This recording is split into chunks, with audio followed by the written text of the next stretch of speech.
Hi, what's up, y'all? We back with another Crates to Classic. Today we're doing something a little different. I actually received a comment from one of you guys saying, "This is dope. I've been wanting to do something like this," referring to the Crates to Classic video. And then he goes on to say, "You should do a video on how a beginner could go about it and what entry level equipment you would need." So that's exactly what we're going to do today. So, first of all, I would like to say that my personal experience in making beats might not be um, the most common, I guess you could say. Basically, I've been listening and making hip hop listening since I was like 7, making it since I was officially started writing rhymes at like 13. So I started rapping first before ever even getting close to making beats. And then I started dabbling with beats. I want to say maybe 2012-ish. So what, 13 years ago? But that was literally just listening and wanting to make beats. Actually getting some kind of hardware and getting to actually make something would probably have been around, I want to say maybe 2016. So this is the first machine I ever used, literally machine. It's the Native Instruments Machine MK2. As you can see, I don't know if you can see, but it's hella dusty. Like, I haven't picked this thing up. It was literally in my closet. I just picked it out for the sake of this video. But it's I mean, everything you need, is doable. Everything you need to do is doable on this machine.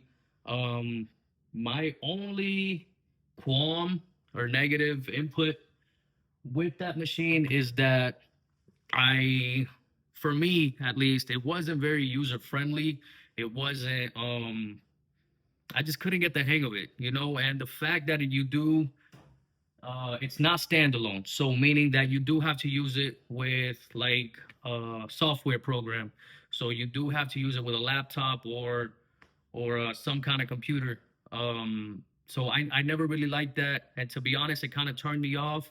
I used it for a little bit, just messed around with it, nothing crazy. Um, Put that away for a few years, and then when I guess the real beginning of my beat making journey or my producing journey was with the Akai MPC One Plus. Now I got this last year, so 2025. Um, I want to say maybe around March, so maybe like exactly a year ago to the to this video. As a beginner, if you have this, you're good to go, man. I'll be honest. I got the X special edition probably about a month after this one, and it was unnecessary to get, but I'm glad I did get it. There's more RAM, there's more everything with this. But if you're not wanting to spend the money on this, if you're just trying to try things out, I would even go this route if you're just trying to figure out if you want to make beats. But if it is something that you're sure about, this is a perfect route to go.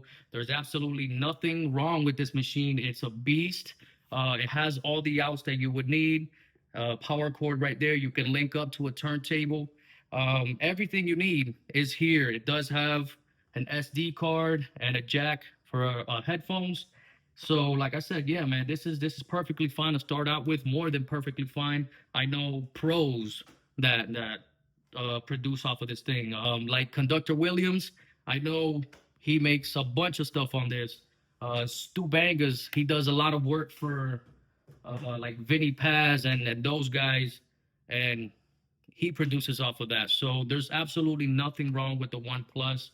If you for sure want to produce and you don't want to go down the route of spending a ton of money, this this is definitely the way to go. As far as sampling goes, obviously there's a bunch of drum kits online you could find, samples on YouTube that you could dig for. Personally, though, I would advise you towards actually learning how it was first done, as far as chopping your drums from records, from vinyl records. finding your samples off of there, doing, I guess you could call it a hybrid method. So you're obviously these are ages, uh as far as technology goes, they're beyond what folks like, Pete Rock and Premier and all those guys had when they first started, as far as like the SP 1200, the MPC 3000, 2000, all that. Those are still legendary machines, don't get me wrong, and I would gladly have one of those in today's era. But as far as the technology goes and workflow, I personally think, and I mean, rightfully so, that things like these, they just make your life a lot easier. They make you work faster. But I would personally advise towards, get you a couple records. Doesn't have to be a whole lot, search the dollar bin. We're all, pretty familiar with the dollar bin. If you can find them on uh, like garage sales, maybe even on the side of the road, people getting rid of stuff. Just dig, man. But there's nothing wrong with YouTube digging though. So get to know artists, go down the rabbit hole, and I'm sure you're definitely gonna find something on YouTube, because I mean I've done it. I don't always sample off of just vinyl. I don't believe in the whole, oh, there's only one way to do things. Absolutely not, because there's more that you're gonna find online than there is that you're gonna be able to buy as far as actual physical records go. So um, just to reiterate a bit, there's also the DAW, what I'm saying, like DAWs.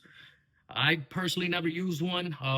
That's honestly why when I had this, it was kind of a turnoff, because like I said, you had to use it with a software on the computer, and I kind of just wanted to learn how to do everything in house as far as hardware. Um, this right here is completely standalone. You don't have to use any software other than what's inside of it. And I mean, that's just so you can see what's going on and what you're doing. And just like this is completely standalone as well. But I mean, it's your journey, man. You're the one who has to be comfortable with your workflow. Find a workflow to begin with. So I mean, if you absolutely don't want to spend anything at all, there's the ways to get things like Logic or FL Studio or any other countless DAWs that are out there. I wouldn't be the guy to really talk to about that, because I don't know about it. But if you want to spend a decent amount of money, doesn't have to be a great amount. Like these are things that on Zounds you can finance. You know what I'm saying? So pay like whatever amount a month, and you can go down that route. So you don't have to spend a huge amount, just a little monthly investment, and you can definitely get started with that. So just to reiterate, man, whatever hardware or software you want to get your sounds into, to actually get your sounds, get a decent drum kit. There's so many. I would advise towards maybe Marco Polo.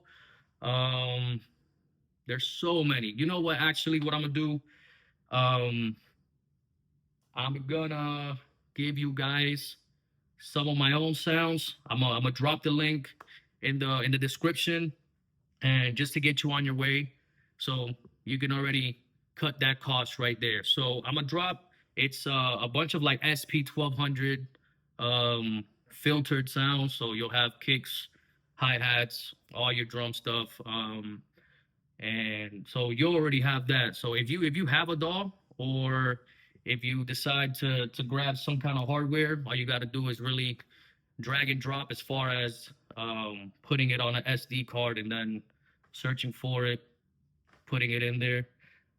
So that's good for that part of the video. Now we're gonna get to what we really came here for. So staying with the essence of the video, I'm gonna do some digital digging myself, and we'll be back with that. All right, y'all. So for the drum sounds, I decided to use those same SP 1200 sounds I was telling you about, just to keep it in the same vibe. So I got a kick, a sub kick, snare, a close hat, and an open hat. And those are all sounds that'll be that usable. You know, you could download them in that link in the description. So it sounds, the drums are sounding like this.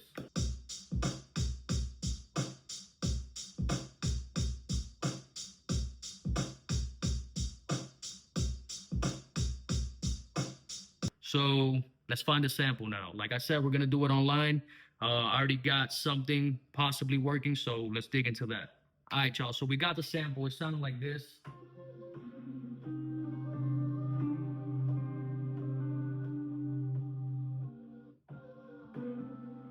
All right. So a lot of variation in there.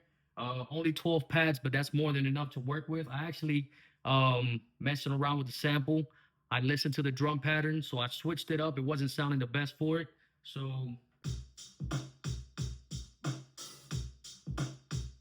we switched it up a bit. And then with the sample, we got this going on so far.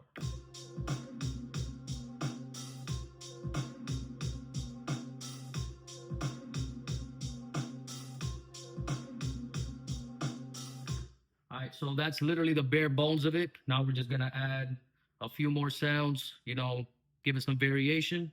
So let's get to cooking.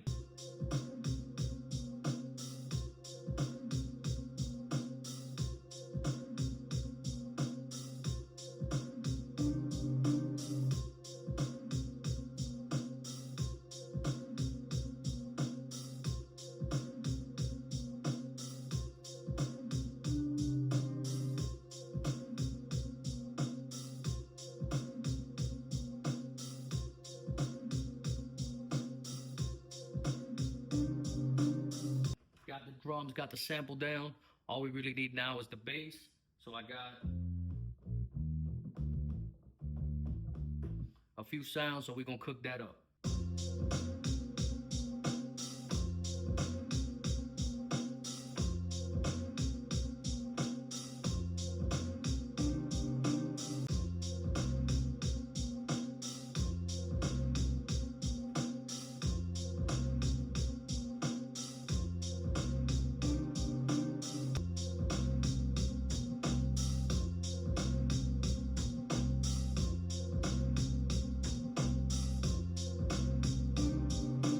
All right, so we've got the bass. You probably saw me switching over. What I did was the first round of the bass, so like the first note, then the second note, all the way to 3 tracks of bass. So I'm not the best at making bass lines at all. You know, in the beginning, I used to not even make bass lines because I was that bad at them. And one day I just decided, like, yo, if I'm really gonna do this, I have to figure out bass lines. So I've just been, you know, messing with it. And what I do is I make sure that the bass note is the same as the sample note. So that's why I was going back and forth between the sample, figuring out what key it was in, and making sure that the bass note was in the same. So we got the bass line down. Now all we got to do is figure out how to differentiate it for the hook, then make an intro, and we're good to go. So let's do that now.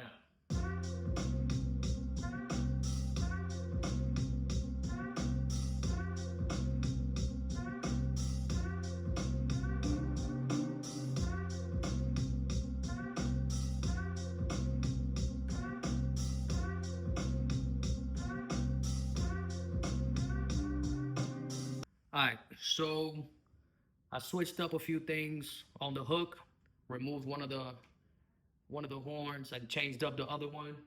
Got the intro done. So without further ado, 3, 2, 1.